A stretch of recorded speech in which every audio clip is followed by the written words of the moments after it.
Good morning, everybody. This is Tom Broussard. It's Thursday, and today I'm going to talk about what just came out last week. Is a survey by the National Aphasia Association. It's their second time, once 4 years ago in 16 and now 20, doing a survey to begin to understand how the public knows about aphasia. 4 years ago, it was 8.8% that were aphasia aware, basically understanding a little bit about what it means. Today, believe it or not, it's gone down to 7%. That is what we have to work on. All of us, people that watch my work, understand that those who have aphasia or their family, friends, clinicians, of course, understand what aphasia is. We all become part of that 7%. Unfortunately, the rest of the country, except for a few, do not know much at all about aphasia. Given that basically 100% of people know what a stroke is, in terms of the public consciousness, 30 to 40% of people with a stroke acquire aphasia when you lose your language, can't read, write, or speak well, among many other issues. I don't know, well, I do know, but this gap is what we have to go after. I've been working on this for 5 years, trying to build aphasia awareness. Started a new tag that I'm working on, pointing at the future, not the past, because it was 8.8, now it's 7. Almost doesn't matter at this point. What we have to do is work at making it more aware in the future.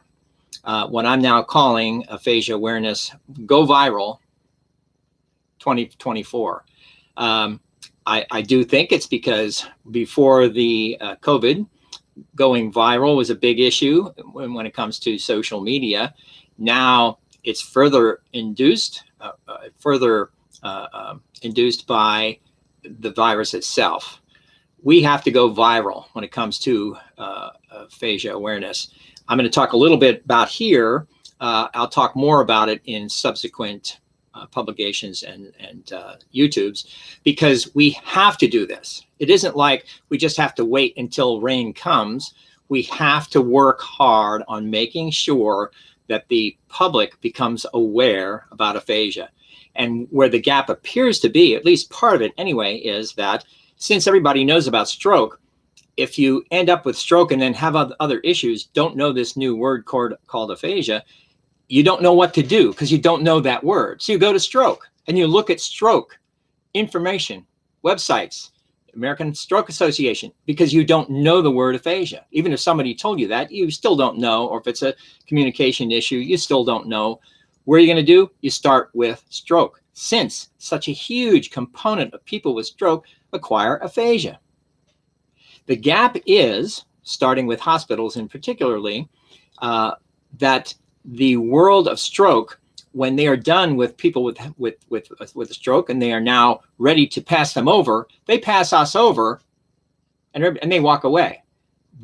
What is missing is that in the lexicon of aphasia doesn't exist at many hospitals. All of the rehab hospitals do, many teaching hospitals do, but many more, I say that because I've been studying this across several different states, they do not even use the word aphasia. So even if you go to stroke on their table of contents, or do a search box and you put in aphasia, it'll come back saying, sorry, we don't know what that is. Many hospitals, I say most, obviously smaller ones, even mid-sized ones, even biggest ones, the one in Maine, in Portland, Maine, the biggest hospital in Maine. You can look on aphasia, put in the search box, it says, sorry, don't know what that is. Indianapolis, another state, biggest hospital in the state of Indiana, put in aphasia, doesn't show up. So when I say most hospitals, I mean, well, the big ones don't have it. Many of the small ones do not. And that is part of the gap, since the people that have now acquired this thing of which they don't know the name of, and nobody tells them that, and they know it has something to do with stroke, the only thing they can do is go to stroke. because they don't know to look up aphasia, because you could obviously find out at that point, begin to find out. But that is what the issue is there's this missing link that we, all of us, have to work on, that can help build the bridge between knowing about 100% of people knowing about stroke and very, very few people knowing about aphasia. There has to be a link, and it has to be through not just the hospitals, but many other big, large organizations like AARP. Millions, tens of millions of people, often older people, know a lot about stroke.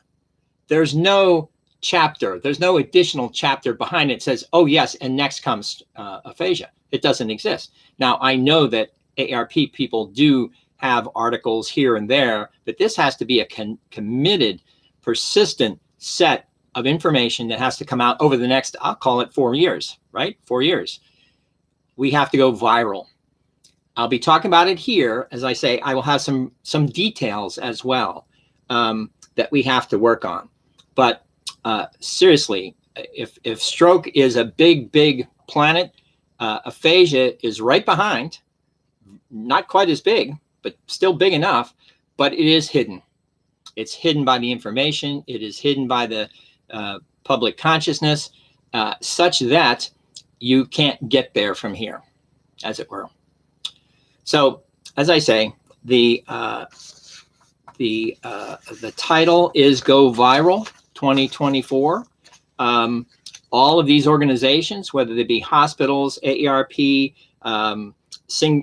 senior centers, any number of other organizations can be greeted with, engaged with all those organizations, and they too can help not only inform their own particular group, but then they too can go forward and say, oh, this is what we should be doing. Insurance companies, they insure millions and millions of people in the United States. Do they know anything about stroke and aphasia? Not just stroke, it has to be stroke and aphasia. With 30 to 40% of people with stroke having aphasia, yet nobody knows about it. So insurance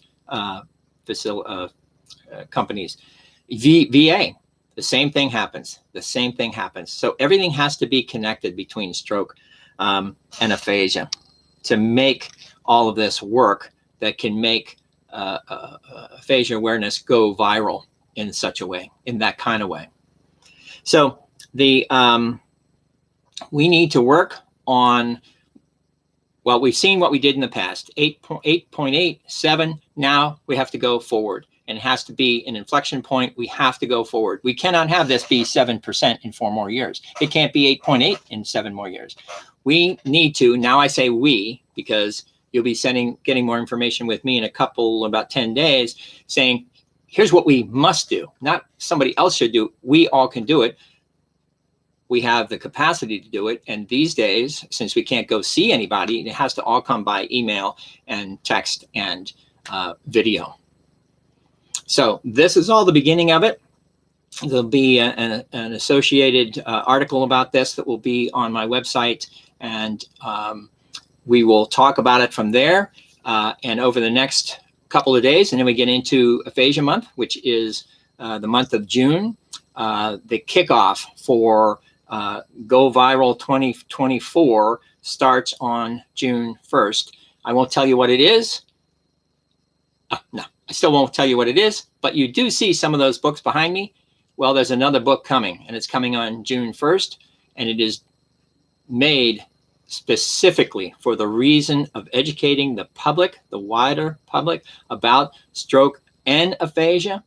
And that too has to get into the hands of people so that when they leave the hospital for the first time, understanding that they have this terrible thing of which they do not know, at least they have something to work with other than the websites for all of these organizations. And I've been working on a particular hospital here in St. Augustine for 5 years, working with the president. It still hasn't happened. Now, again, I do know that the COVID-19 has completely obscured everything in our lives. That is true. Having said that, we all have to live. We all have to work. We all have to do what we do here. And begin to understand, if we haven't already figured it out, this is going to take a long time with stroke and aphasia. It's a marathon. It's not unlike the marathon that we have to go through with COVID as one of many of these viruses in the past, and many more that will occur in the future. So we actually have to plan for the future, not just dream it that somehow it's going to get fixed. We have to work on this, whether it's the real virus or our own virus. We all have to work hard to make this happen. And that's where this stands. So I've been doing this for 5 years, just starting this next 5-year tour, as it were. I won't be traveling other than through the TV, through our computers. So thank you very much. Have a good weekend, and I will talk to you soon, and definitely looking forward to Aphasia Month coming up in about 10 days.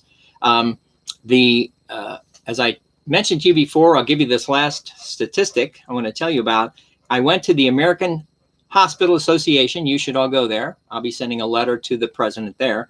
And I put in a search for stroke, and I got 145 hits. I said, that's good. Obviously, it's the American Hospital Association. I put in aphasia. I got 1 hit, and it didn't really have a whole lot to do with aphasia. 1 hit.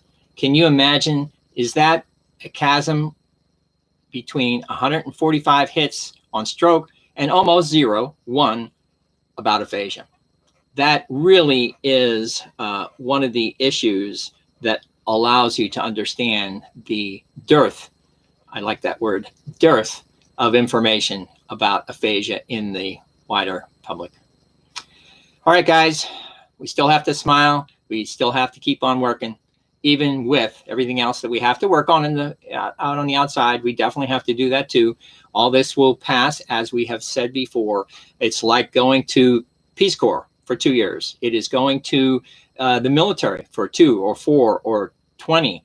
All of this means you have to take a pause, not really a pause, but going to college, master's, PhD, 6 years. I mean, it takes a lot of time to adjust to your new world. Now we have COVID-19.